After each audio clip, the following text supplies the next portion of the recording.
Beloved God, help us all to love you more and more and more and more, and still yet more till we become worthy of union with you.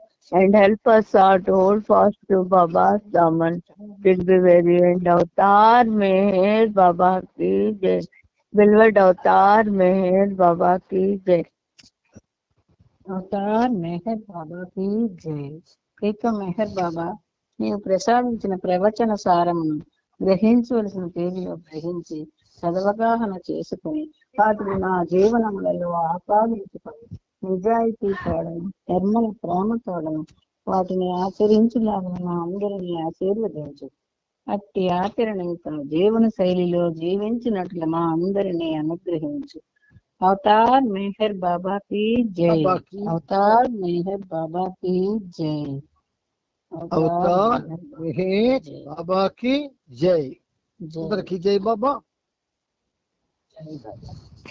ఈ సహజీవన కార్యక్రమంలో మనమంతా కూడా బాబాతో ప్రతిరోజు 60 నిమిషాలు మనం ఒక విధంగా సన్నిహితంగా మెలిగే అవకాశం ఆయన ఇచ్చాడైనా. అంటే ఈ సన్నిహితంగా అన్నటువంటి మాటలో ఒక లోతైన ఒక అర్థం ఉంది. అది మనం తర్వాత తెలుసుకుందాం. ఇప్పుడు ఏమిటంటే ఈ అవకాశాన్ని మనకి ఆ ప్రభువు ప్రసాదించి మనందరికీ కూడా ఆయనతో 60 నిమిషాలు గడిపేటట్టుగా చేశాడు కనుక ఆయనకి మన తరపున, ప్రపంచ భక్తకుడి తరపున, సద్గురువుల తరపున, ఉన్నతాత్మల తరపున, అందరి తరపున శత సహస్ర కోటి పాదాభివందనాలని అర్పించుకుంటూ ఇప్పుడు మనం ఈ కార్యక్రమంలో భాగంగా ప్రవచన సుమమాలిక అది మనం ఒక విధంగా ఆయనే ఇస్తున్నాడు రోజుకు 2. నిన్న మనం 65, 66 సుమమాలికలు చదువుకున్నాం. ఈ రోజు బాబా ఇచ్చినటువంటి మరి 2 సుమమాలికలు 67, 68 అవి చదువుకుందాం.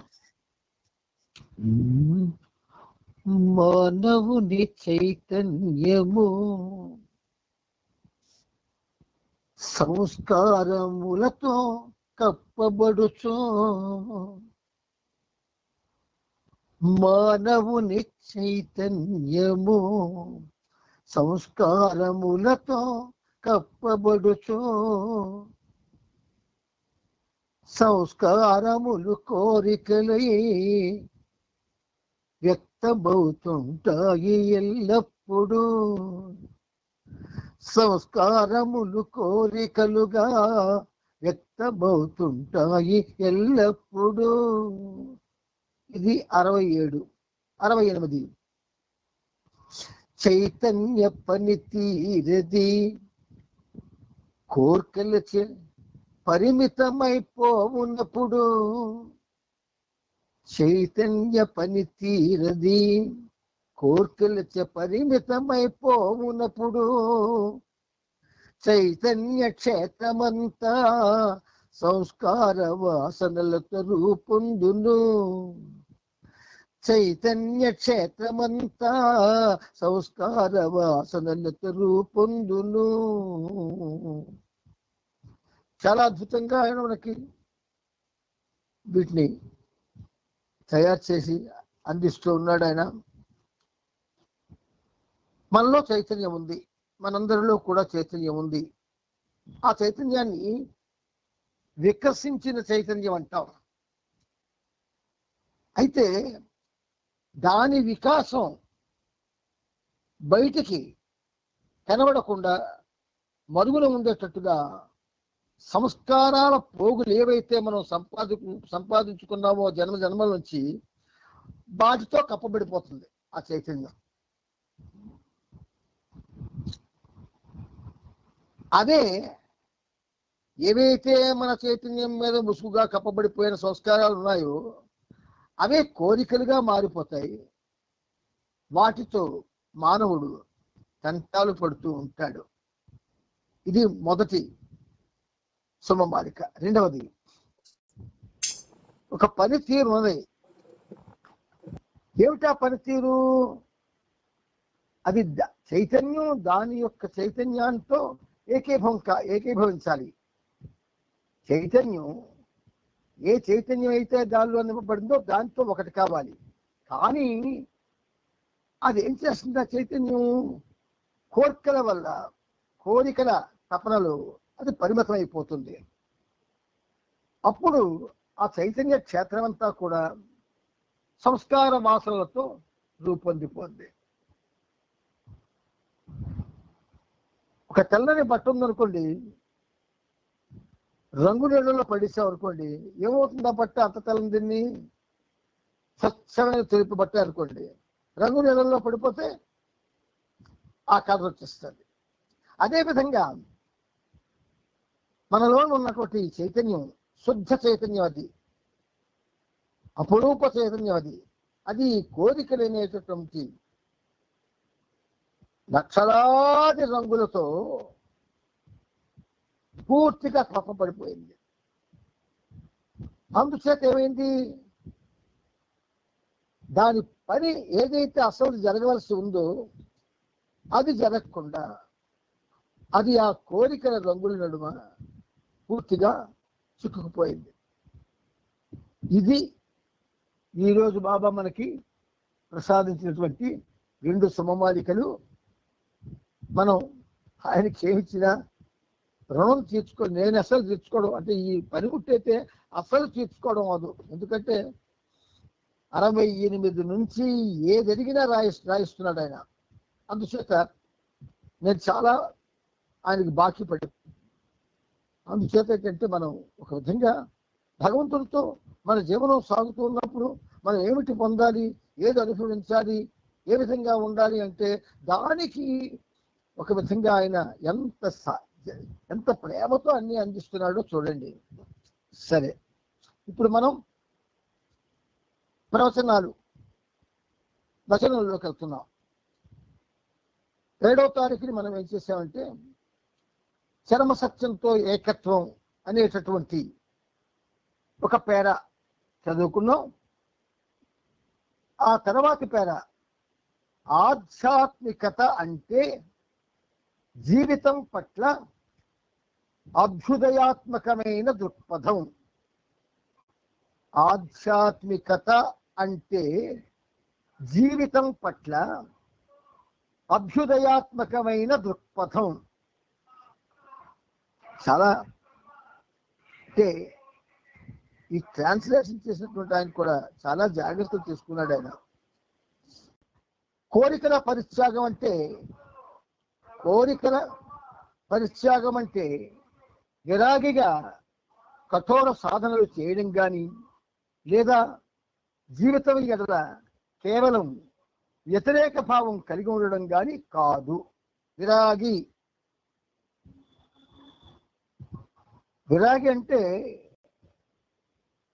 ఏమి అక్కర్లేనివాడు, ఏది వాడిని మనం విరాగి అంటాము. అయితే ఇక్కడ బాబాయ్ ఏమంటారు? కోరికలు పరిత్యాగము, త్యాగము పరిత్యాగము అంటే పరి అంటాం. అంటే మళ్ళీ మళ్ళీ త్యాగం చేస్తూనే ఉంటాం. కోరికల్ని ఒకసారి త్యాగం చేయడం ప్రారంభిస్తాయి. అలా జరుగుతూ ఉంటుంది. ఎవరైతే కోరికల ఎడల విముఖత చూపిస్తూ కోరికలకు ప్రాధాన్యత ఇవ్వకుండా అవి వస్తుంటాయి పోతుంటాయి, వాటితో నాకు పని లేదు అని చాలా సాదాసీదాగా తీసుకుంటారు. అటువంటి వాళ్ళు సాధనలు చేయడం, కఠోర సాధనలు చేయడం కానీ జీవితం ఎడల కేవలం యథాభావం కలిగి ఉండడం కానీ కాదట. అంత మాత్రం చేత కానీ జీవితం పట్ల ఎటువంటి వ్యతిరేకత అయినా మనిషిని అమానుషమైన వారిగా చేస్తుంది. జీవితము అంటే జీవనము అంటే 1 స్పాన్ ఆఫ్ లైఫ్. జీవితం అంటే 84 లక్షల జన్మల సమూహం. కాబట్టి బాబా ఏమంటున్నారు? జీవితం పట్ల ఎటువంటి వ్యతిరేకత అయినా మనిషిని అమానుషమైన వానిగా చేస్తుంది. ఎప్పుడైతే జీవితం మీద విరక్తి వస్తుందో వాడు పీక్ కోసుకుంటాడు. లేదా చెట్టుకి తాడేసి ఊరేసుకుంటాడు. అది మనుషులు చేసే పని కాదు. అందుచేత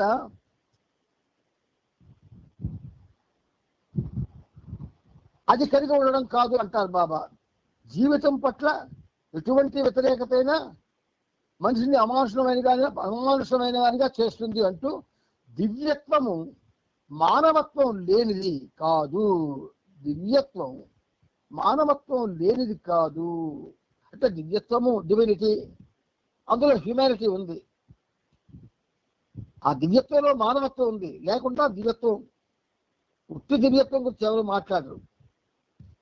ఏ మానవత్వంలో ఉన్న తత్వం దివ్యత్వానికి సంబంధించిందో అది సెపరేట్ గా దివ్యత్వాన్ని పిలవబడుతుంది. కాబట్టి దివ్యత్వము మానవత్వం లేనిది కాదు. ఆధ్యాత్మికత మనిషిని ఇంకా ఎక్కువ మానవత్వం కలవానిగా చేయాలి. ఇప్పుడు ఆధ్యాత్మికత వల్ల ప్రయోజనం ఏమిటి అంటే, ఇక్కడ ఒక వాక్యం మనకు చెప్పబడింది. ఆధ్యాత్మికత అంటే అధ్యాత్మ అంటే ఎవడైతే మన ఆత్మ యొక్క పుట్టుకకి మూలమై ఉన్నాడో వాడు అధ్యాత్మ. అయితే ఆ అధ్యాత్మ తనను తాను ప్రపంచానికి కనిపించి ఏదైతే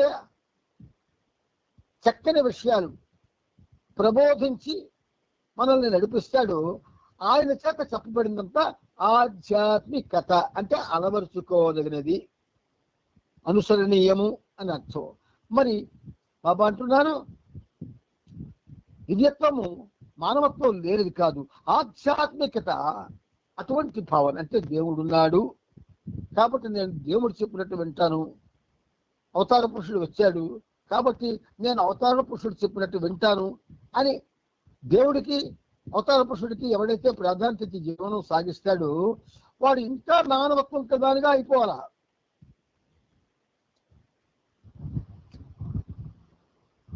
ఏళ్ల తరబడి అవతారంతో సాంగత్యం చేస్తున్న మన కుటుంబం, ఆ కుటుంబంలో అందరూ ఎలా ఉన్నామో ఒక్కసారి ఆలోచించుకోండి. మీ అందరూ ఇంకా మానవత్వం ఎక్కువయిందా లేకపోతే అమానుషత్వం దోన ప్రవేశించిందా?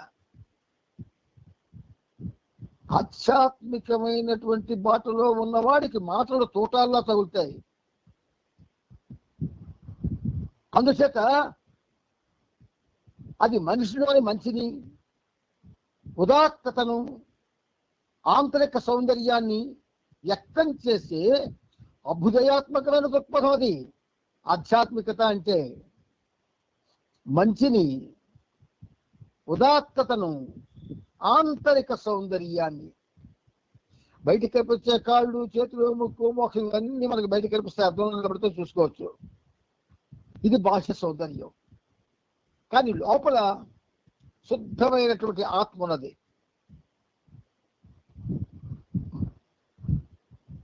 ఆ ఆత్మ యొక్క స్వస్వరూపం ఎవ్వరూ ఇప్పటికి చూడలేదు. కానీ అది మహా తేజస్సుతో ఉంటుంది. అది ఏం చేస్తుందో నేను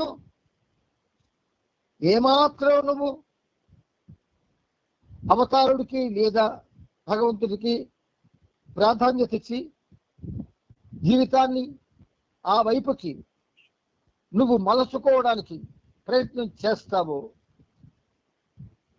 ఆ వెంటనే అందులోగా నిజాయితీ ఉంటే ఏమవుతుంది? మనిషిలోని ఉదాత్తత అంటే ఎదుటి వాళ్ళకి మంచి చేయాలి, మేలు చెయ్యాలి, సహాయపడాలి, చేయదగినటువంటి సాయం చెయ్యాలి అనేటటువంటి గుణం. అది మంచి అంటే ఏమిటి? మంచి భావాలు, మంచి ఊహలు, మంచి నడవడిక, మంచి తలపులు, మంచి మాటలు, ఇవన్నీ మంచికి సంబంధించినవే. ఆ మంచిని ఆంతరిక సౌందర్యం అంటే ఆత్మ సౌందర్యం. ఆ సౌందర్యాన్ని కూడా వ్యక్తం చేసే అభ్యుదయాత్మకమైన దృక్పథం. ఒకసారి నాకు భయం వేస్తూ ఉంటుంది, ఈ పనిముట్టికి భయం వేస్తుంటుంది. ఎందుకంటే బాబా ఏం చేశారంటే మనకి మాటలతోనే మన మనసులు దోచుకున్నాడు ఆయన. ఆయన మన మనసుల్ని దోచుకోవడానికి ఒక పక్క ప్రయత్నం చేస్తుంటే, మనం మన యొక్క ఏవైతే ఉండకూడని లక్షణాలు ఉన్నాయో అవి పెంచుకోవడానికి ప్రయత్నం చేస్తున్నాం. ఈ రెండు ఒకదానికొకటి పరస్పర వ్యతిరేకమైనవి. అందుచేత అవతార పురుషుడు ఏదైనా ఇవ్వగల సామర్థ్యం ఉన్నవాడు. ఏళ్ల తరబడి నాతో ఉంటూ ఈ వెధవ ఏమాత్రం కూడా వీడు అభివృద్ధి చెందలేదు, 84 లక్షల జీతం కూడా 64 లక్షల జన్మలు కూడా వీడు వృధాగా జన్మలు గాక అని శపించిస్తాడేమో అని. అలాంటి పని అని చేయడు.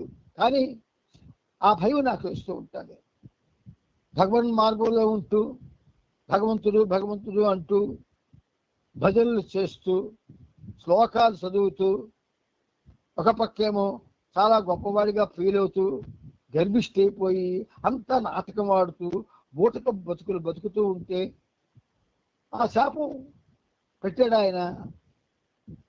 మరి బ్రతుకున్నా చచ్చినట్టే. అందుచేత అది పరిసరాల్లో ఆహ్లాదంగాను సుందరంగాను ఉన్న ప్రతిదాని ఫలసిద్ధికి దోహదపడుతుంది. ఆధ్యాత్మికత ఏమిటి?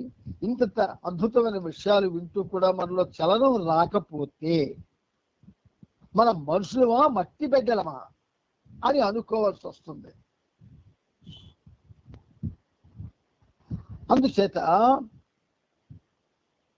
ఆధ్యాత్మికత ప్రాపంచక కార్యకలాపాల బాహ్య పరిత్యాగాన్ని కానీ లేదా విద్యుక్త ధర్మాలను బాధ్యతలను వదులుకోవడాన్ని కానీ కోరదక్కది. గమ్మత్తు ఉంది సరా వ్యవహారం. అదట బాహ్య పరిత్యాగాన్ని. రెండవది విద్యుక్త ధర్మాలను వదులుకోవడాన్ని కోరదట. సంసారము వీడకయే సంసారము వీడకయే సన్యసించమంటాడు నేర్పు మీర నీ ధర్మము నిర్వహించమంటాడు కానల కోనల కొండల ధ్యానము వద్దంటాడు ఆచార్యవరేణుడే అవతార్ మెహేరుబా. బాబా రాయించుకున్నాడు, కానీ అది పాడాలంటే మన మనసు ఒప్పుకోవాలా?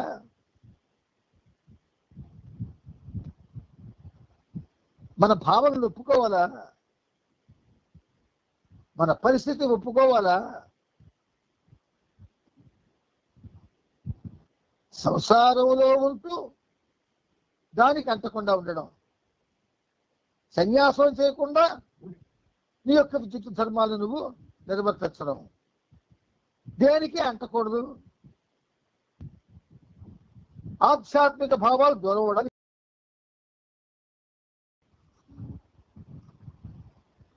చక్కని ఉదాహరణ చెప్తాను మీకు. పెద్ద నేరం చేసిన వాడికి జరిగిందే ఇది, కానీ పెద్ద నేరం చేసిన వాడికి ఏం చేశారంటే జైల్లో వేశారు. జైల్లో పెట్టేస్తే వాడు చెయ్యని నేరం లేదు.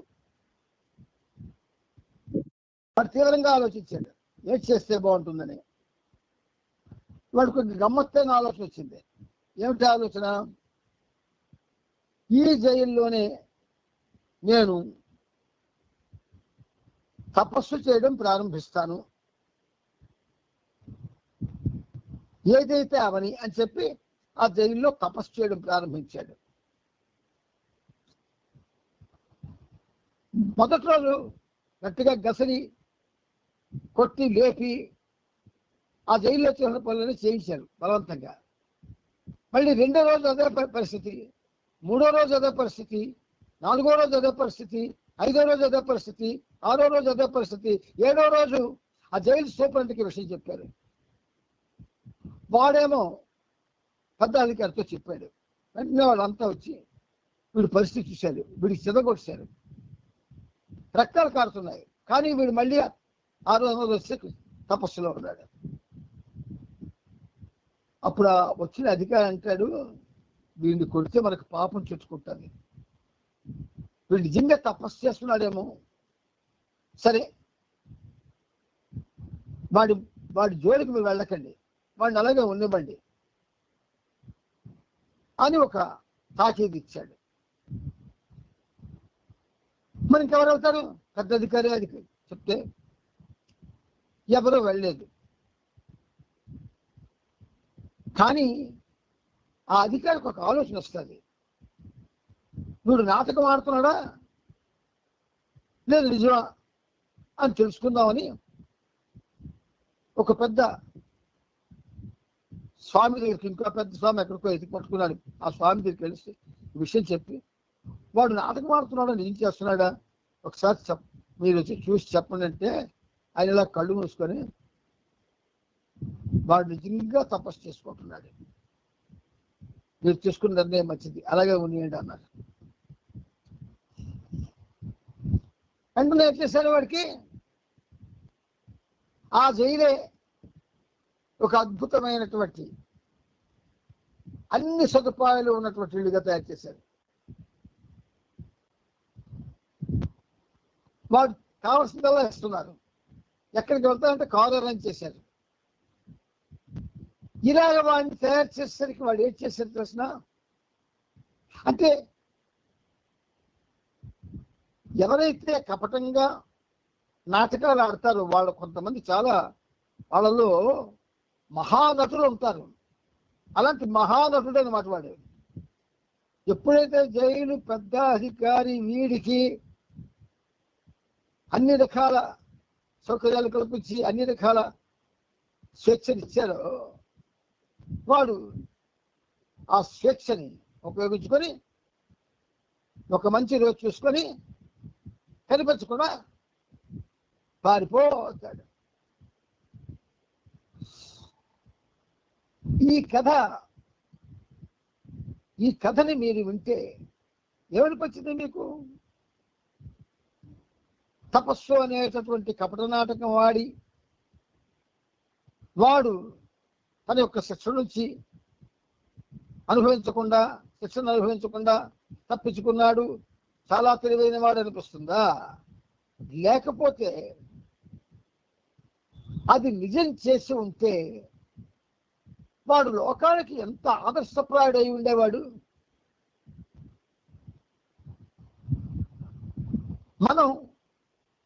మనందరం కూడా కపటమే. మనందరం ఎక్కడ వేసొచ్చు మనం కాదు అనుకోవడానికి లేదు. నోటితో ఒకటి మాట్లాడతాం, చేతలతో ఇంకోటి చేస్తుంటాం, తప్పులు చేస్తూనే ఉంటాం, చేశామన్న సంగతి ఎవరికి తెలియకుండా జాగ్రత్త పడుతూ ఉంటాం. ఇతరులని బాధపడుతూనే ఉంటాం, పెట్టనట్టుగా నటిస్తూ ఉంటాం. ఇవన్నీ చెప్పుకుంటూ పోతే పెద్ద పుస్తకం అయిపోతుంది. మరి మనం బాబా ప్రేమికులమా, బాహ్య జగత్తులో ఉన్నటువంటి విషయాల ప్రేమికులమా? అందుచేత ఇక్కడ దృక్పథంలో మార్పు రావాలి. పథం, దృక్పథం. దృక్ అంటే చూపించేది, మార్గాన్ని చూపించేది. దృక్పథం అంటే మార్గాన్ని చూపించేది. బాబా మార్గం చూపించాడు, ప్రేమ మార్గం, పాత్ ఆఫ్ లవ్. ఆ మార్గంలో మనం ఒక్కరం కూడా నడవలేదు. కాబట్టి మనల్ని మనమే ద్రోహం చేసుకుంటూ, మనల్ని మనమే వంచుకుంటూ, మనల్ని మనమే మోసం చేసుకుంటూ, మనం ఏదో అయిపోతున్నట్టుగా, ఎక్కడికో వెళ్ళిపోతున్నట్టుగా బయటికి వెళ్ళినప్పుడు మనం సమూహాల్లో, తదితర సహవాసుల్లో ప్రవర్తిస్తూ ఉంటాం. ఆత్మవంచన చేసుకోకూడదు. ఆత్మని వంచిస్తే దేవుణ్ణి వంచినట్టే. అందుచేత బాబా మనకి ఈ విషయాన్ని ప్రవచనాల్లో ఎందుకంత స్పష్టంగా చెప్తున్నాను, మీరు కొంచెం అవగాహన చేసుకోవడానికి ప్రయత్నం చేయండి. అది పరిసరాల్లో ఆహ్లాదంగాను సుందరంగాను ఉన్న ప్రధాని పరిస్థితికి దోహదపడుతుంది. ఆధ్యాత్మికత ప్రపంచ కార్యకలాపాల బాహ్య పరిత్యాగాన్ని కానీ లేదా విచిత్ర ధర్మాలను కానీ బాధ్యతలను వదులుకోవడాన్ని కోరదు. దేశ కాల ఆదిగా వ్యక్తిగత హోదాల వల్ల ప్రాప్తించిన బరువు బాధ్యతలను ప్రాపంచిక కార్యకలాపాలను నెరవేరుస్తూ వ్యక్తి తన అంతరంగంలోని స్ఫూర్తిని కోరికల భారానికి లోను కాకుండా స్వేచ్ఛగా ఉండడాన్ని మాత్రమే ఈ ఆధ్యాత్మికత కోరుతుంది. అందుకే బాబా కపటాన్ని క్షమించను అని ఖచ్చితంగా చెప్పాడు. మనం యాక్ట్ చేయకూడదు. మనం ఏమిటో మనకు తెలుసు, మనం ఏం చేస్తున్నామో మనకు తెలుసు, మనం ఎంతమందిని బాధపడుతున్నామో మనకు తెలుసు, మనం ఎన్ని నాటకాలు ఆడుతున్నామో మనకు తెలుసు. లోపటొకటి బయటకొకటిగా ఉంటున్నాం అన్న సంగతి మనందరికీ తెలుసు. బట్ ఇక్కడ చిన్న విషయం చెప్తా చూడండి. సమూహాల నడుమ ఉన్నందున సమూహాలలో ఎక్కడ మనకు ఉన్నటువంటి ఆ ప్రాపు పోతుందేమోనని మనం అలా సంచరిస్తున్నాం. ఈ సమూహాలని బాబా ఏమని పెరిపెట్టేవాళ్ళు? ఆ సమూహాలని వాళ్ళంతా కూడా ఈ సమూహాలు ఏవైతే ఉన్నాయో అవి దివ్య మార్గంలో మనకు ఉపకరిస్తాయి అంటారు ఆయన. ఆ దివ్య మార్గం మనకు తెలియదు, ఆ సమూహాల్లో ఉన్న వాళ్ళకి తెలియదు, గమ్యము తెలియదు. తెలియదు అని చెప్పకుండా తెలుసు అన్నట్టుగా బిహేవ్ చేస్తూ ఎవరైనా ఏదైనా అడిగితే చెప్పలేని పరిస్థితి, ఎవరైనా ఏదైనా అనుమానం వ్యక్తం చేస్తే తీర్చలేని పరిస్థితి, ఎవరైనా ఏదైనా ఒక దారిని చూపమంటే చూపలేని పరిస్థితి, ఇవన్నీ విషయాల మధ్య కూరుకుపోతూ ఉన్నాం. అందుచేత ప్రియమిత్రులారా, మనకి మెహర్ బాబా మానవ జన్మ ఇచ్చి ఎక్కడ మనం తప్పుడు చోవలో నడుస్తామేమోనని మన వెనకనే వచ్చి మనకి ఈ ప్రేమ మార్గాన్ని బోధించి తాను ఈ భూమి మీద 1894 నుంచి 1969 వరకు ఉండి ఒక వరవడి జీవనాన్ని మనకిచ్చేసి వెళ్ళిపోయాడు ఆయన. ఆ వరవడిని వరవడిగా కాక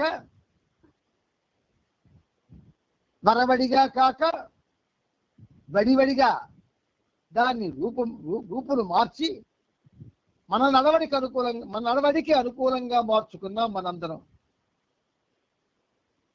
అందువలన సత్యానికి చేరువు కాలేకపోతున్నాం. పొందవలసినటువంటి దివ్యానందాన్ని దూరం చేసుకుంటున్నాం. ఏవో మనం చేస్తున్న పనులు చాలా గొప్ప పనులుగా భావించి అమాయకంగా చెడిపోతున్నాం. ప్రియమిత్రులారా, భగవంతుడిని పొందాలి అంటే భగవంతుడితో మాత్రమే నువ్వు జీవించాలి. నిరంతరం భగవంతుడి కోసం తప్పించాలి. నిరంతరం ఆయన కోసం కన్నీరు నీ కంటి నుంచి కారాలి. భౌతిక భావాలన్నీ కానీ నీ తెలియకుండా దూరం అయిపోవాలి. అసలు భౌతికత్వం నుంచి విడిపోవాలి. ఇవన్నీ ఉన్నతమైన చర్యలు. ఇవి మనం చేత కాదు. మనకి చేతకానందు వల్ల ఏం చేస్తున్నాం? ఎవరికి నచ్చినట్టు వాడు. అందరూ దొంగలే, ఎవడు దొంగ అంటాడు. అంతే ఏం చేస్తున్నారు? అందరూ పొగుడుకుంటున్నాం. అందరం కూడా ప్రేమించుకుంటున్నట్టుగా ప్రేమ భావనతో మంచి చేసుకుంటున్నాం. అందుచేత ప్రియమిత్రులారా, ఇది ప్రేమ మార్గం కాదు. మనది ప్రేమ మార్గం కాదు. వంచనతో కూడుకున్న మార్గం, ఆధ్యాత్మిక రహదారి కాదు. కపటమయంతో కూడుకున్నటువంటి రహదారి. ఈ దారిని విడిచిపెడితే తప్ప ఎవ్వరం కూడా ఒక విధంగా అందుకోవాల్సింది అందుకోలేము. అందుకే మెహర్ బాబా నవజీవనం గడిపి చూపించారు మనకి.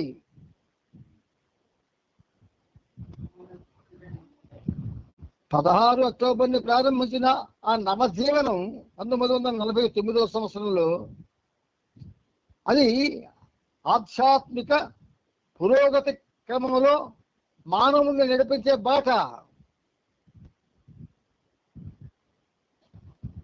రెండు గీతాలు రాయించారు దాని మీద బాబా.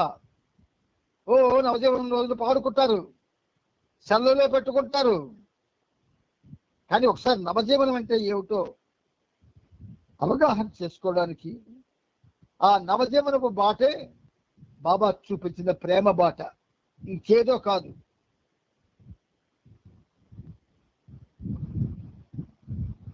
విత్తమున్న చేత బిచ్చమెత్తుచు బ్రతికి, విత్తమున్న చేత బిచ్చమెత్తుచు బ్రతికి, బీద సాధల కలసి ఉన్నదంతా ఒసగి, బీద సాధల కలసి ఉన్నదంతా ఒసగి. ఎంత అద్భుతమైన భాష చూపించాడు. మనం చిలకల్లా అన్ని బయటికి ఎదుర్కోలతో మాట్లాడతాం. మనమే సాధువులువా లేదా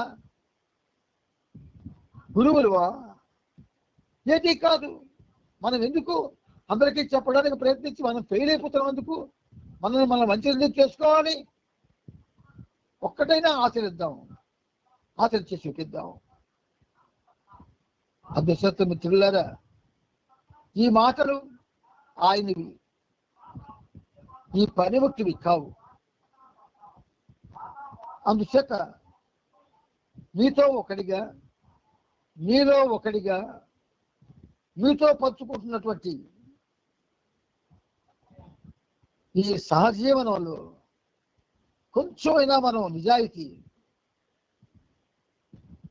కొంచెమైనా తపన, ప్రేమ కొంచెం అలవాటు చేసుకోవాలా. స్టేజీలెక్కి ఫోటోలు తీసుకుంటే ఆ ఫోటోలు పుస్తకాల్లో పడితే గొప్పైపోతూ నీ ముఖాన్ని నువ్వే చూసుకొని సంబరపడిపోతూ లోపల ఏమవుతుందో తెలుసుకోలేకపోతున్నావు. లోపలంతా కల్మషమే. ప్రియమిత్రులారా, ఆలోచించండి. ఆలోచించి ఈ మార్గంలో అనేక అనేక అనేక పదాలు ఉన్నాయి. పథము అంటే మార్గమే. అనేక పదాలు ఉన్నాయి. బాబా యొక్క జీవనం నీకు చూపించినటువంటి 1,00,000 మార్గాల్లో ఏ ఒక్క మార్గంలోనైనా నువ్వు ప్రయాణం చేయడానికి ప్రయత్నం చేస్తే చాలు, బాబా ప్రేమికుడిగా నీ జీవనం ఒక విధంగా సఫలమైనట్టే. అవతార్ మెహర్ బాబా కీజే, అవతార్ మెహర్ బాబా కీజే, అవతార్ మెహర్ బాబా కీజే. ఇప్పుడు మనం వచనాన్ని కూడా చదువుకున్నాము. ఇప్పుడు ఏం చేద్దామంటే మనం అద్భుతమైనటువంటి బాబా యొక్క జీవిత చరిత్రలో ప్రయాణం సాగిద్దాం. అవతార్ మెహర్ బాబా కీ జై. ఇప్పుడు మనం ఈ జీవిత చరిత్రలో కూడా చూసారా, రెండును ప్రవచనాలు జీవిత చరిత్ర కూడా రెండు ఒకదానికొకటి సత్యాలను ఎలా చాటి చెబుతున్నాయో, అది సత్యాలే చెబుతుంది, ఇది సత్యాలే చెబుతుంది. ఈ రెండు కూడా చదువుకోవడంలో మన యొక్క పరిస్థితి ఖచ్చితంగా మారవలసి ఉన్నది. మారము అని బహుశా ఎవరు అనుకుంటారని నేను అనుకోను. మార్పు కావాలి, మారాలి, బాబాకి దగ్గర కావాలి. ఆయన యొక్క అమృతతుల్యమైనటువంటి ఆ దివ్య ప్రేమని కొంచెమైనా మనం పొందాలి. అప్పుడు మాత్రమే మనం ఒక విధంగా బాబా ప్రేమికులుగా కొంచెం ముందుకు వెళ్ళినట్టు అవుతుంది. అవతార్ మెహర్ బాబా కీజే, అవతార్ మెహర్ బాబా కీజే, అవతార్ మెహర్ బాబా కీజే. ఇప్పుడు బాబా యొక్క జీవిత చరిత్ర, ఇది కూడా ఒక విధంగా ఆయన జీవనం మనకి ఆదర్శం. ఏ అవతార పురుషుడైనా అది ఆదర్శం, మనకి ఆదర్శవంతం. కాబట్టి మనం బాబా జీవిత చరిత్రను కూడా మనం కొంచెం ఉన్నతంగానే చెప్పుకోవడానికి ప్రయత్నం చేస్తున్నాం. మరి నిజం ఎప్పుడు నిష్ఠూరంగా ఉంటుంది, చేదు ముందు రుచిగా ఉండదు.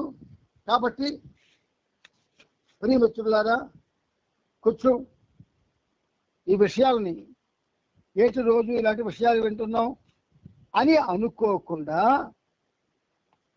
మన పురోగతి కోసం బాబా ఇస్తున్నటువంటి అమృత గుళికలు, ఈ మాటలు, ఆ అమృత గుళికల్ని మింగి ఎలాగైతే మాత్రలు కొని వేసుకొని ఆరోగ్యాన్ని పాడు చేసుకుంటామో, శారీరక ఆరోగ్యాన్ని, అలాగే ఈ అమృత గుళికల్ని రోజు సహజీవనం ద్వారా మింగుతూ లోనున్నటువంటి ఏదైతే అపరిశుభ్రమైనటువంటి పరిస్థితి ఉందో దాన్ని శుభ్రం చేసుకోవడానికి ప్రయత్నం చేద్దాం. ఆ ప్రయత్నంలో మీలో ఈ పనిముట్టు కూడా ఒకటే. సరే, ఇప్పుడు ఏం చేశాం మనం? బాబా ఏం చేశారు? నిన్నటి దినం దేశముఖ్ చేత ఒక చార్ట్ రాయించారు. ఆ చార్టు చదివాడు ఆయన. ఇదివరకే మీకు ఈ చార్టు గురించి చెప్పాను అని చెప్పారు. మళ్ళీ పలకపైన ఆ చిత్రాన్ని వేశారు. జీవోడి గాడ్ అనేటటువంటి 3 అక్షరాలని కొంచెం దూరంగా రాసి, దాని మీద అర్ధచంద్రాకారం రాసి, దాని కింద బాడీ అని రాసి, దానిలో ఒక 0 చుట్టి, ఆ 0 మైండ్ అని రాసి, ఆ మధ్యన మళ్ళీ మరొక 0 చుట్టి, దాంట్లో ఒక నల్లటి బిందువు నోట్ చేసి, గాడ్, అర్ధచంద్రాకారం బాడీ, 0 లోపల మైండ్, ఆ చిన్న 0లో సోల్ అని రాసి, దాని వివరాలన్నీ కూడా మనకి నిన్న ఆయన చెప్పడం జరిగింది, మనం వినడం జరిగింది. ఇప్పుడు మరికొంచెం ముందుకి అయితే కావాల్సింది ఏమిటి అని అంటూ బాబా 3058వ పేజీలో చూసుకోండి. పుస్తకాలు చూసిన వాళ్ళు పుస్తకాన్ని చూడండి. 3058వ పేజీలో అయితే కావలసింది ఏమిటి? మనసు నశించి తీరాలి దగ్గర మనం ఆపుకున్నాం. ఆయన రాజీ పడని విధంగా మాట్లాడుతున్నారు బాబా. మనం రాజీ పడిపోతున్నాం.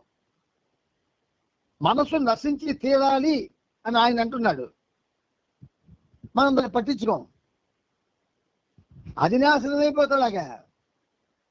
మళ్ళీ సంస్కారాలు రావాలి, మళ్ళీ జన్మెత్తాలి, మళ్ళీ ఆ జన్మను పాడు చేసుకోవాలి, మళ్ళీ జన్మెత్తాలి, మళ్ళీ సంస్కారాలను పోగు చేసుకోవాలి, మళ్ళీ చచ్చిపోవాలి. ఇది మనకు చాలా ఆనందంగా ఉంది. బట్ బాబా ఏమన్నారు? కావాల్సింది ఏమిటి? మనసు నశించి తీరాలి. 3058వ పేజీ చూడండి. ఇక్కడ ఒక చార్ట్ ఉంది చిన్నది, ఈ మూలకి కుట్టు దగ్గర. పరిణామ క్రమంలో బాహ్య నేత్రాలు బాహ్య ప్రపంచాలను చూస్తాయి అని ఒక 2 అర్ధచంద్రాకారాలు ఇటు అటు అభిముఖంగా వేసి అందులో ఒక 0 చుట్టూ 2 గుడ్లు రాశారు ఆయన. ఒక గుడ్డుకి నల్ల పాప ఉంది, మరొక గుడ్డుకి నల్ల పాప లేదు. పరిణామ క్రమంలో బాహ్య నేత్రాలు బాహ్య ప్రపంచాలను చూస్తాయి, అంత పరిణామ క్రమంలో అంతర్నేత్రం ఆంతరిక ప్రపంచాలను చూస్తుంది అని బాబా ఇప్పుడు దానికి వివరణ చెప్తున్నారు. చూడండి, అప్పుడే ఇలా సమకూరిన సంస్కారాలు వాటంతట అవే మాయమవుతాయి. అప్పుడే ఇలా సమకూరిన సంస్కారాలు వాటంతట అవే మాయమవుతాయి. ఇక్కడ మీకు ఒక రహస్యం నేను చెప్తున్నాను, దయచేసి మనసుల్లో ఉంచుకోండి, అందరికీ చాటి చెప్పకండి. చెప్పడం వల్ల మీకు రావాల్సింది పోతుంది. ఇలా బాబాతో మనం గడిపే జీవనంలో ఎన్ని క్షణాలైతే నిజాయితీగా గడుపుతాము, తీవ్రమైనటువంటి తపనతో గడుపుతాము, ఆయనపై ప్రగాఢమైనటువంటి ప్రేమతో గడుపుతాము, ఈ క్షణాల్లో మనకి ఏ సంస్కారాలు చుట్టుకున్నా అవి వెంటనే దగ్ధమైపోతాయి. ఇది రహస్యం. అప్పుడు ఈ శరీరం అనగా బిందు రూపంలోని జీవాత్మ మహాసాగర దర్శనాన్ని పొందుతుంది. చూసారా, మనసు నశించి తీరాలి. అప్పుడే ఇలా సమకూరిన సంస్కారాలు వాటంతటవే మాయమవుతాయి. అప్పుడు ఈ శరీరం అనగా బిందు రూపంలోని జీవాత్మ మహాసాగర దర్శనాన్ని పొందుతుంది. ఇది భగవంతుని మూల స్థితి. కానీ మూలస్థితిలో ఉన్న సమయంలో ఆత్మ కళ్ళు తెరవని నిద్రాస్థితిలో ఉంటుంది. బాబా తన కళ్ళు మూసుకున్నారు, మళ్ళీ వాటిని తెరిచారు, తన వివరణను కొనసాగించారు. అందుకే ఇక్కడ ఒక బిందువుకే ఒక కన్నుకేమో నల్లగుడ్డు చూపించారు, ఒక కన్నుకి నల్లగుడ్డు చూపించలేదు. ఇప్పుడు మనసు శరీరంతో కూడిన ముసుగు మాయమవడంతో కళ్ళు తెరుచుకున్నాయి. మనసు శరీరంతో కూడిన ముసుగు మాయమవడంతో కళ్ళు తెరుచుకున్నాయి. మీరు శ్రద్ధగా వింటే మీ కళ్ళు కూడా తెరుచుకుంటాయి అంటున్నారు బాబా. మనతో మాట్లాడుతున్నారు ఆయన. చూడండి, మీరు శ్రద్ధగా వింటే మీ కళ్ళు కూడా తెరుచుకుంటాయి. భగవద్ విషయపు చార్టులోని ముఖ్య విషయాల వివరణను చదవమని దేశముఖ్య సంఖ్య చేశారు. బాబా కొంతసేపటి తర్వాత చార్టులోని పెద్ద డ్రాయింగ్ చూపిస్తూ బాబా ఇలా అన్నారు. పెద్ద డ్రాయింగ్ చూసారా, అంటే ముందు ఉంది. అయితే ఇలా అన్నారు, ఈ ఆత్మ ఏ స్థితి నుండి జడ్ స్థితికి అనగా భగవంతుని స్థితికి చేరాలి.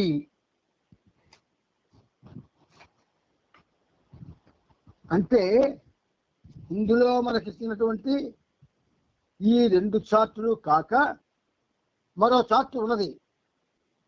అది దాని విషయాలు బాబా చెప్తున్నారు. ఏ అనే స్థితి నుండి జడ్ అనే స్థితి అనగా భగవంతుని స్థితికి చేరాలి.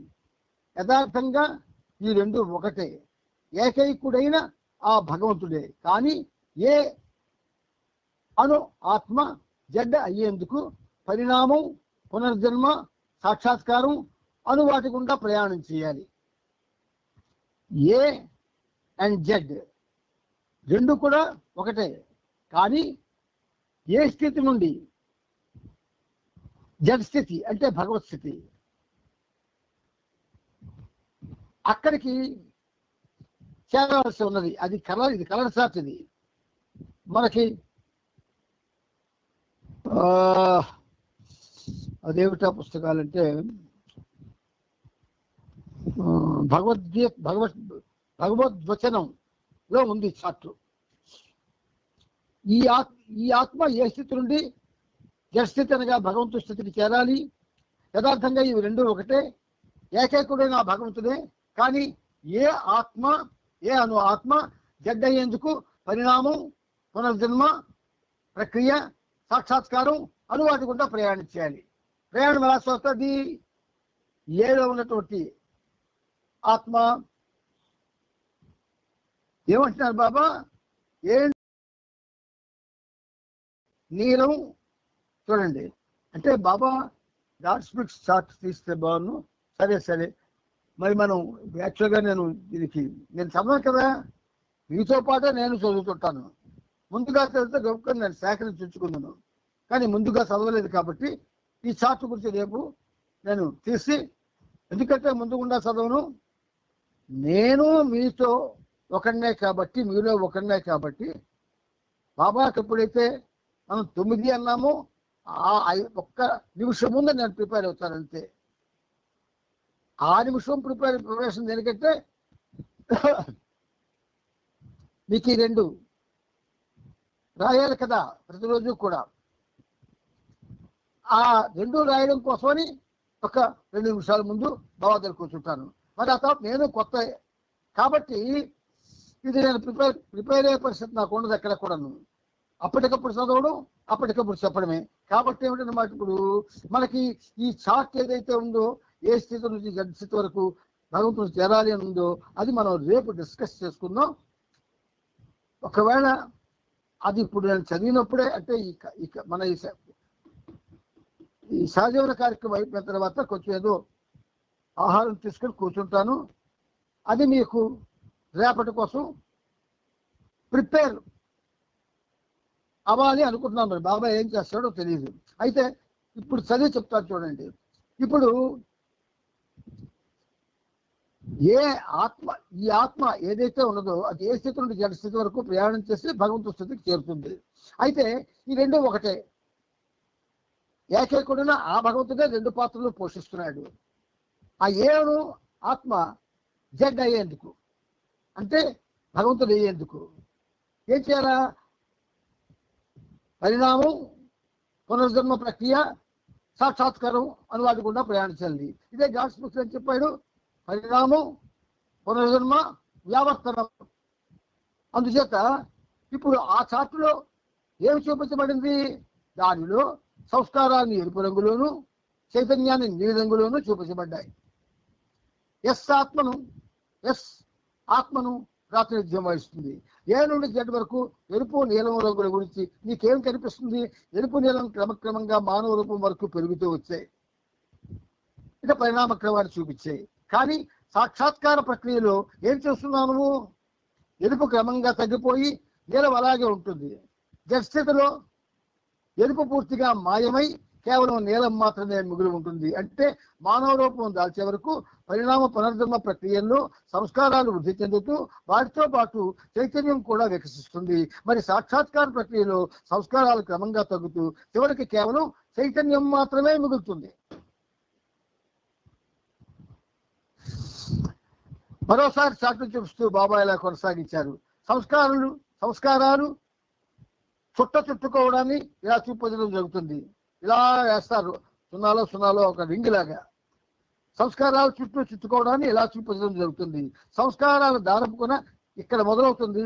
సంస్కారాల చుట్టూ వదులుకావడం ఇలా జరుగుతుంది. ఏ నుండి చుట్టుకునే ప్రక్రియ ప్రారంభమవుతుంది. అది 7 దశల్లోని అవరోహణ సూచిస్తుంది. జడ్ అన్నది ఆరోహణ సూచిస్తుంది. ఇందులో చైతన్యపు ఆంతరిక ప్రయాణం సూచించబడుతుంది. కానీ చార్ట్లో 2 ఒకదానికి మరొకటి వ్యతిరేకంగా చూపించబడ్డాయి. ఇది ఒకసారి రాజ్యాంగంలో మంత్లీ సమావేశంలో చెప్పడం జరిగింది. ఇది ఇప్పుడు గ్యాప్ వచ్చింది నాకు. అంతేదా? ఇప్పుడు నేను చెప్పే విషయం శ్రద్ధగా వినండి. ఇవన్నీ ఆత్మలే, కానీ వివిధ రూపాల్లో ఉన్న ఆత్మలు. శిల, ఖనిజం, వనస్పతి, జంతువు మొదలైన రూపాల్లో ఉన్న ఆత్మలు. వీటికి సంబంధించిన రూపాలని పైన చూపించడం అయింది. ఇప్పుడు నేను చెప్పేది గుర్తుంచుకోండి. వాస్తవానికి ఈ రూపాలు ప్రపంచాలు ఏవి లేవు, అండర్లైన్ చేసుకోండి. ఉన్నది కేవలం జీవాత్మ, అంటే వ్యక్తిగత ఆత్మలు, మరియు పరమాత్మ మాత్రమే. 2 ఒక్కటే. వివరణ కోసం దీన్ని జీవాత్మగాను దాన్ని పరమాత్మగాను తీసుకున్నాం. అవి పూర్తి భిన్నంగా కనబడినప్పటికీ యథార్థంగా అవి ఒక్కటే. మనుషులంతా ఒకటేనండి. చిన్న పెద్ద పొడుగు పొట్టి ఉంటారేమో అందరూ ఒకటే కదా. అలాగా బిందు ఆత్మలన్నీ ఒకటే. మళ్ళీ ఈ ఆత్మలో బిందు ఆత్మలో పొడుగు పొట్టి నలుపు తెలుపు ఉండవు. Because it is drop soul. మంచి పేరు పెట్టారు బాబా, డ్రాప్ సోల్ అన్నారు. ఒక నీటి బిందువు ఆ సాగరం నుంచి జారిపోయింది. ఎన్ని బిందువులు? అనంత కోటి బిందువులు. దాంట్లో చేంజ్ ఉండదు. డ్రాప్ సోల్గానే ఉంటుంది. అంచేత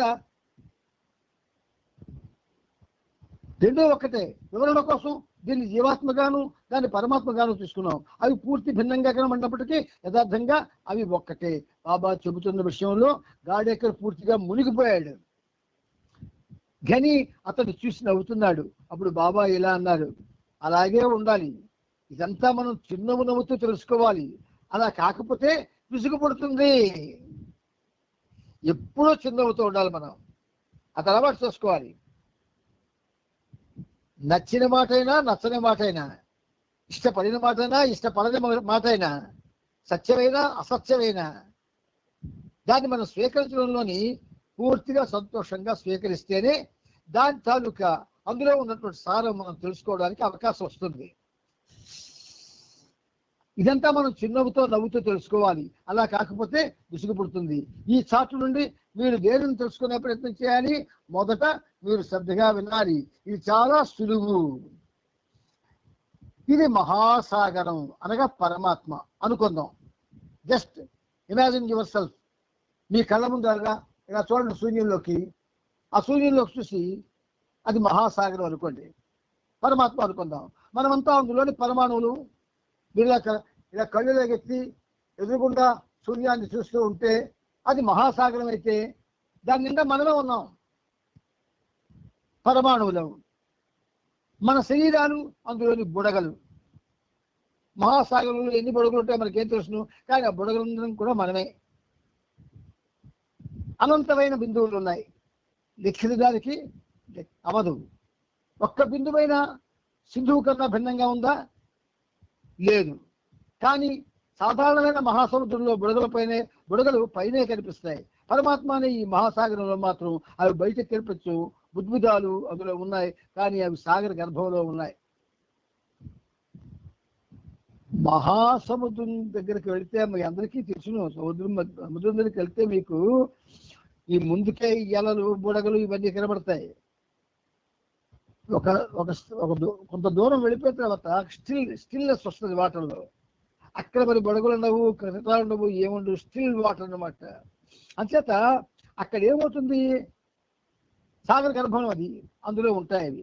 ప్రారంభంలో మహాసాగరం ప్రశాంతంగా ఎటువంటి అలలు లేకుండా ఉంది, అంటే స్టిల్ నేచర్లో.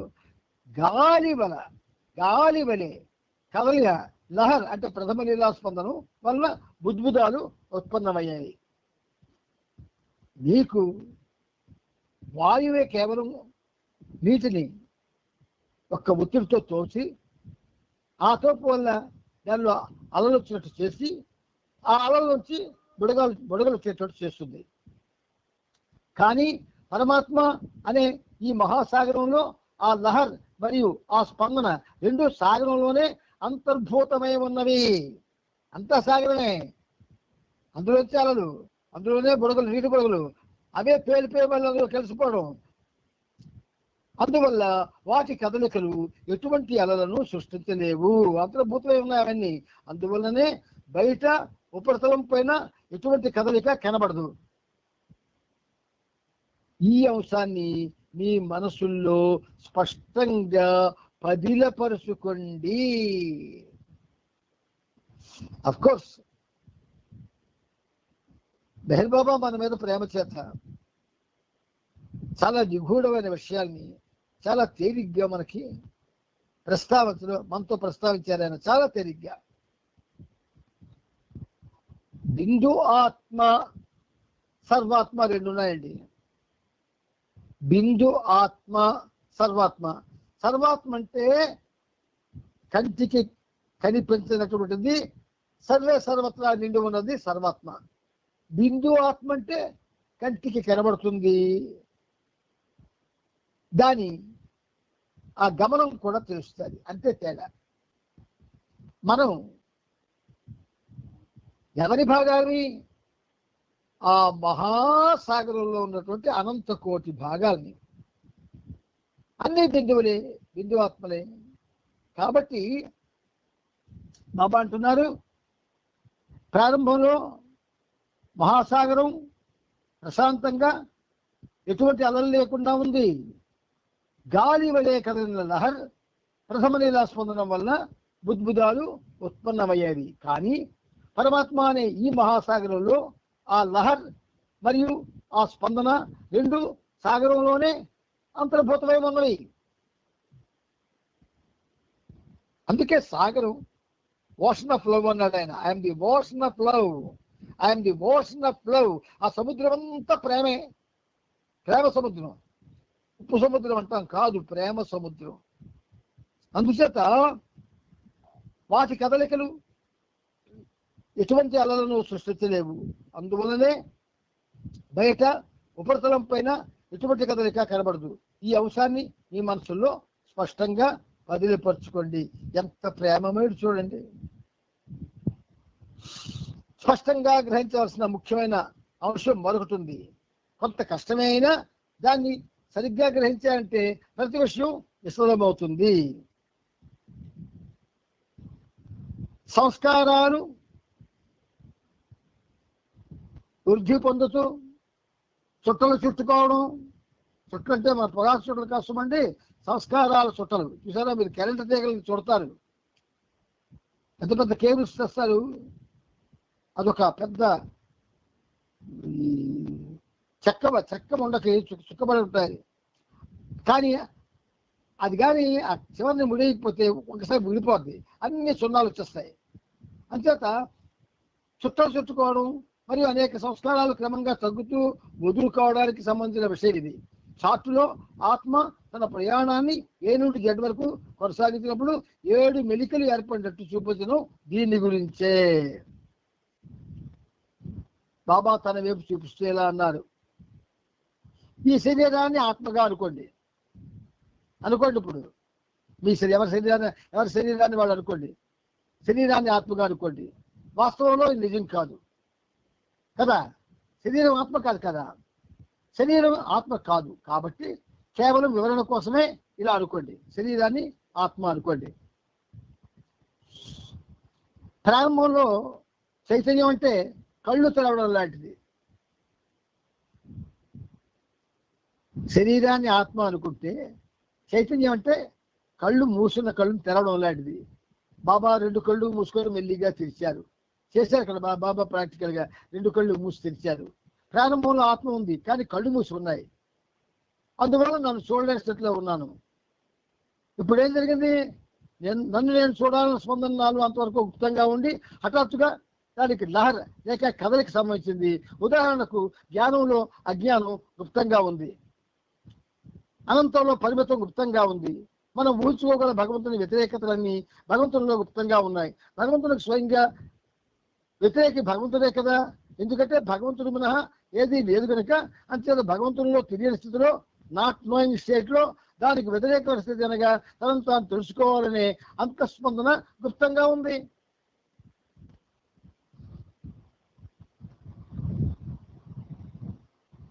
ఎంత ప్రేమ చూడండి పాపానికి. మాటలతో మనకి ఆ సృష్టి రహస్యాన్ని చెప్తున్నాడు ఆయన. అంచేత మనం బాబా యొక్క విశిష్టత, ఆయన యొక్క ఔన్నత్యాన్ని మనం తెలుసుకోలేము. కానీ ఒకటి మాత్రం నిజం, తెలియక లేదా తెలిసి ఎవరు ఆయన పంచ చేరినా ఆ పంచలోనే ఉండండి, బయటికి వెళ్ళిపోకండి. ఆ పంచలో, ఆయన పంచలో ఉండండి, బయటికి వెళ్ళడానికి ప్రయత్నం చేయకండి.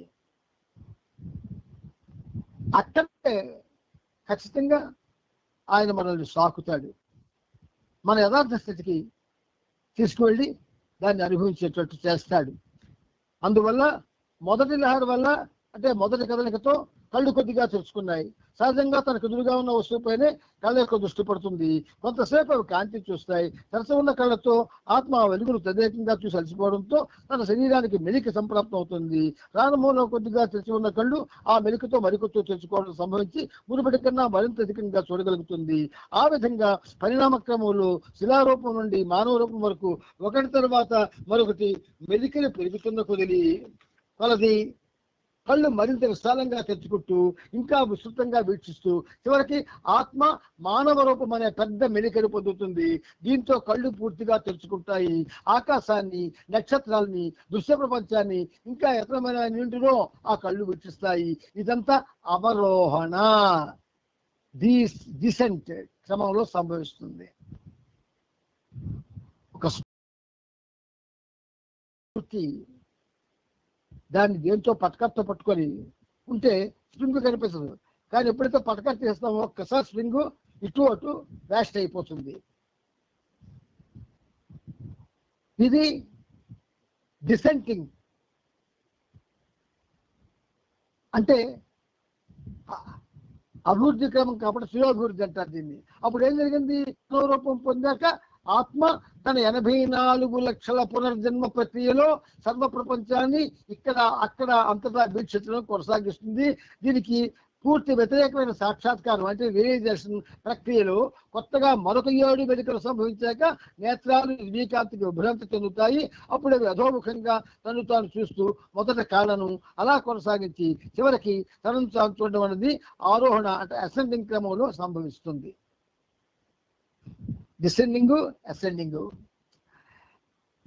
ఇప్పుడు మనం ఏ ఆత్మను తీసుకొని దాన్ని జడ్ అనే స్థితికి మార్పు చేస్తాం అనుకుందాం. ఇక్కడ మన బుద్ధిని ఉపయోగించి అలా మనం చేసాం అనుకుందాం. ఇంకొక కొత్త అంశం స్పష్టపరచాల్సి ఉంది. దాని తరువాత షార్ట్ తీసుకుందాం. ప్రతి విషయం బహిర్గతం కావాల్సింది. ఈ 7 చిటికలు 7 సంస్కారపు మెలికలు. వాటికి 7 ప్రధాన రూపాలు ఉన్నాయి. శిలాలేఖ ఖనిజం, వనస్పతి, క్రిమి, మత్స్యం, విహంగం, జంతువు, మనిషి. ప్రతి సంస్కారం మెలిక దాని తరువాత రూపాన్ని ప్రసాదిస్తుంది. అందువల్ల 7 రకాల ప్రధాన రూపాలకి 7 మెలికలు ఉన్నాయి.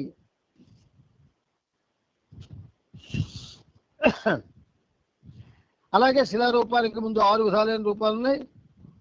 ఆత్మ పొందిన మొట్టమొదటి ఉద్భుత రూపం అది వాయుస్థితిలో ఉంది. దాని తర్వాత 5 సూక్ష్మ రూపాలు. ఆ తర్వాత శిల రూపాన్ని పొందుతుంది. శిల నుండి ఖనిజానికి, ఖనిజం నుండి వనస్పతికి, ఒక్కొక్క దానికి 7 దశలు ఉన్నాయి. అందువల్ల అసలైన మెలిక శిలారూపం నుండి మొదలై మానవ రూపం వరకు 7 మెలికలు ఏర్పడ్డాయి.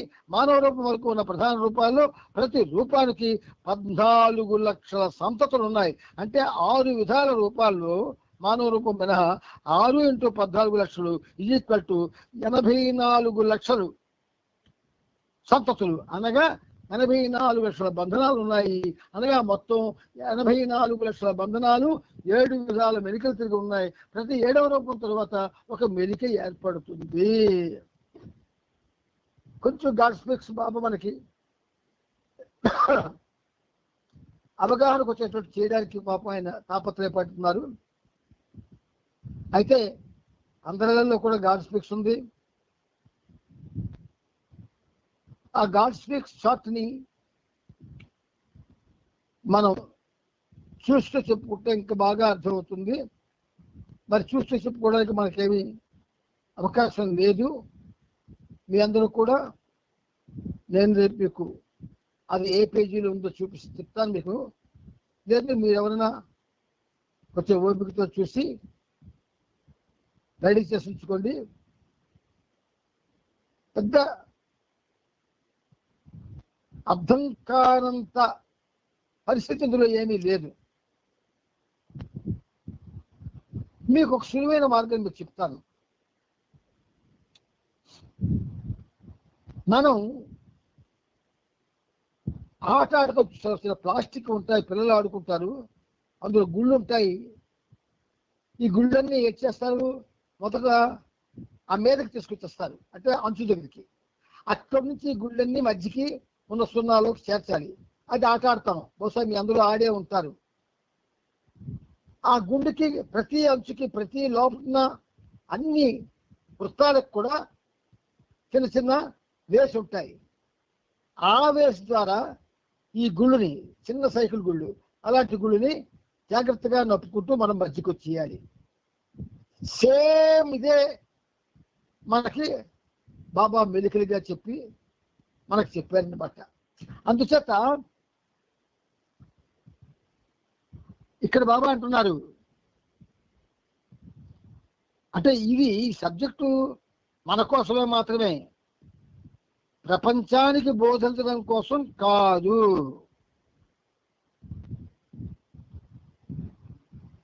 ఏడేడు 14 లోకాలనే ప్రభు ఒకడు పాలించు ఈ సృష్టి నెల్ల.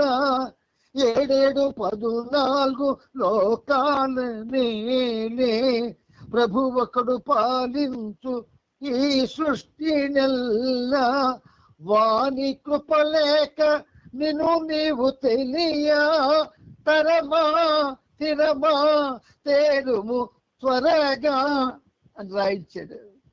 పాడుకుంటాం కానీ అది గాడ్ స్పీక్స్.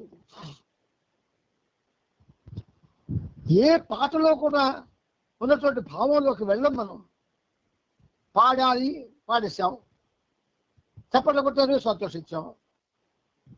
ఇక్కడికి లిమిట్ అయిపోయాం కాబట్టి అన్ని పాటల ద్వారా వ్యక్తం చేశారు బాబా. ఎన్ని రాయించాడండి, ఎంతమంది రాశారండి. మరి ఇవన్నీ దేని చేస్తున్నాం మనం? స్టేజ్ మీద పాడి నిప్పు పొందడానికి ఉపయోగించుకోవడం తప్ప సబ్జెక్ట్ తెలుసుకోవాలని ఏనాడు ప్రయత్నించడం లేదు మనం. నన్ను క్షమించండి, స్టేజ్ మీద పాడడం కోసం కాదు ఈ పాటలు. మన అనుభవానికి అందులో ఉన్న రసాన్ని పిండి ఈ ఇటువంటి స్టఫ్ సబ్జెక్ట్స్ ని అవగాహన చేసుకోవడానికి అన్ని రాయించాడు ఆయన. ఓ అంతరాత్మ అనే ఒక పాట, చాలా అద్భుతమైన పాట రాయించారు బాబా. అంటే మీకు ఒక విధంగా నాకైతే తాపత్రయం ఉంది. ఇలా కాకుండా ప్రాక్టికల్గా మనం చెప్పుకోవచ్చు, కాకపోతే కొంచెం అందరూ దూరంగా ఉన్నాం కాబట్టి కష్టం అయిపోతుంది. శ్రీకాకుళంలో బాబా ఇచ్చిన అవకాశం మీకు కానీ ఇచ్చుంటే చాలా బాగుంటుంది. కానీ ఒక్క విషయం చెప్తాను నేను ఇక్కడ. మనలో అంటే ఈ సహజీవనంలో ఎవరెవరైతే ఉన్నామో మనం దీన్ని అనుభవిస్తున్నాం, కాదనగలరా? ఈ అనుభవంలో ఉన్నవాళ్ళు మాత్రమే, ఎంతమంది అయితే ఉన్నామో అంతమందిని కూడా అంటే ఇటువంటి సబ్జెక్ట్స్ మనకు అవగాహనకు వచ్చి మన జీవనాన్ని పావనం చేసుకోవడానికి మనం పూర్తి సంసిద్ధతతో ఉండేటట్లుగా ఈ సహజీవనం మనకి తోడ్పడుతుంది ఆ చర్య వల్ల. బాబా చెప్పిన సబ్జెక్టులు సామాన్యమైనవి కావు, అనన్య సామాన్యమైనవి. వాటిని అవగాహన చేసుకోవడానికి మన మనస్సులు సంసిద్ధంగా లేవు. వాటికి కొంచెం ఆ మనసులకి కొంచెం సేద తీర్చి, వాటికి లాలించి బుజ్జగించి ఇలాంటివి ఆ మనసుకి ఫీడ్ చేయాల. ఆ ఫీడింగ్కి ఒక అద్భుతమైనటువంటి పరిస్థితి అవసరం. అది ఇక్కడ అనేక చోట్ల చేయడం జరిగింది కనుకనే ఈ జిల్లాల్లో ఉన్న వాళ్ళంతా కొంచెం చాలా వరకు తెలుసుకోగలిగారు. లేని వాళ్ళు కూడా కేవలం మహర్షి పాటల వలన తెలుసుకొని చాలా ఆనందాన్ని పొందుతున్నారు. ఎన్నైతే రాయించాడో అవన్నీ మళ్ళీ రీఇటరేట్ చేయించాడు బాబా. అందుచేత మీకు ఇక్కడ 3063వ పేజీలో మనం ఈరోజు సబ్జెక్ట్ని ఆపుకుంటున్నాం. మొత్తం 84 లక్షల బంధనాలు, 7 విధాల మెలికలు ఉన్నాయి. ప్రతి 7వ రూపం తర్వాత ఒక మెలిక ఏర్పడుతుంది. అక్కడికి మనం ఆపుకుంటున్నాం. అంటే 3063వ పేజీలో గుర్తుంచుకోండి. ఎందుకంటే మనం మన కోసం, మన ఆధ్యాత్మిక ప్రగతి కోసం, మన యొక్క చక్కని వికాసం కోసం మనం చేస్తున్న ఈ చర్య ఎవరికి తెలియక్కర్లేదు. దీనికి చాటింపులు వేయక్కర్లేదు, దీనికి కరపత్రాలు పంచక్కర్లేదు. మనం దీనికి సంపూర్ణ సంసిద్ధతో వినల్చుకుంటే తప్పకుండా మనం ఇదే పరిస్థితి ఆ ప్రభువు కల్పిస్తాడు. నాకు నమ్మకం ఉన్నది. అందుచేత ఆ పరిస్థితి వచ్చే వరకు కొంచెం ఎలాగ మనం ఈ ప్రయత్నం చేద్దాం. పుస్తకం చదువుతూ బాబా చెప్పిస్తూ ఉంటే దాని యందు పూర్తిగా మనసు లగ్నం చేసి హృదయాన్ని ఉంచి కేవలం పాల్గొంటున్నామనే, చేస్తున్నామనే భావన కాకుండా అనుభవిస్తున్నామనే భావన రావాలి మనందరికీ. ఆ అనుభవించడం కోసం మనం ప్రయత్నం చేయాలి. దానికోసం ఏమో బాబా ఏదైనా అవకాశం వస్తాడేమో చూద్దాము. ఎందుకంటే చాలా కష్టం ఇలాంటి సబ్జెక్ట్స్. పాపం ఆయన ఎవరు, భాస్కర్ రాజు గారు అన్ని సెంటర్కి వెళ్ళి చెప్పాడు, ఒక్కరికి ఎక్కలేదు, ఎక్కదు. ఎందుకంటే అనుభవంతో తెలుసుకోవాల్సిన దాన్ని థియరీతో ఎంత చెప్తే మాత్రం అదంతది. సపోజ్ ఎవడో వస్తాడండి, ఇది తిరుపతి లడ్డు అండి తినండి అన్నాడు అనుకోండి, నువ్వు ఎప్పుడైనా తిరుపతి లడ్డు తిని ఉంటే వెంటనే అసలు నీకు లడ్డూయే తెలియకపోతే అది తిరుపత లేకపోతే మరొకట నీకు ఎలా తెలుస్తుంది? అయితే తెలియక్కర్లేదు. అది లడ్డు అని నువ్వు నమ్మితే అది తిరుపతి లడ్డు అని ఆయన ప్రూవ్ చేస్తాడు. అది విశేషం. అది లడ్డు అని నువ్వు నమ్మాలా, నమ్మితే తిరుపతి లడ్డు ఏమిటో బాబా తెలియజేస్తాడు. అదే గాడ్ స్పీక్స్. అందుచేత మనం ఒక విధంగా ఈ ప్రయత్నంలో మనం ముందుకు వెళ్తున్నాం. ఈ ముందుకు వెళ్ళి మనం ఏ స్థాయికి వెళ్తామో నాకైతే తెలియదు. కానీ మనం ఇలా ఈ పట్టు విడిచిపెట్టకుండా వినడం కానీ మనకు అలవాటు అయితే మాత్రం కొంత బెనిఫిట్ కావడానికి ఖచ్చితంగా ఆధారం ఉంది. మీ అందరూ కూడా ప్రేమతో వింటున్నారు. బాబా మీకు ఇలా వింటున్నప్పుడు బాబా మీలో ఉండి చదువుతున్న దాన్ని మీరు గ్రహించేటట్టుగా, చెప్తున్న విషయాన్ని మీరు అవగాహన చేసుకునేటట్టుగా, ఆ విషయాన్ని పదిలం చేసుకొని మళ్ళీ ప్రతి రోజు కూడా ఒకసారి తిరిగి దాన్ని పునశ్చరణ చేసుకునే విధంగా బాబా మీకు ఆశీర్వదించాలని కోరుకుంటూ, అవతార్ మెహర్ బాబా కీ జై, అవతార్ మెహర్ బాబా కీ జై.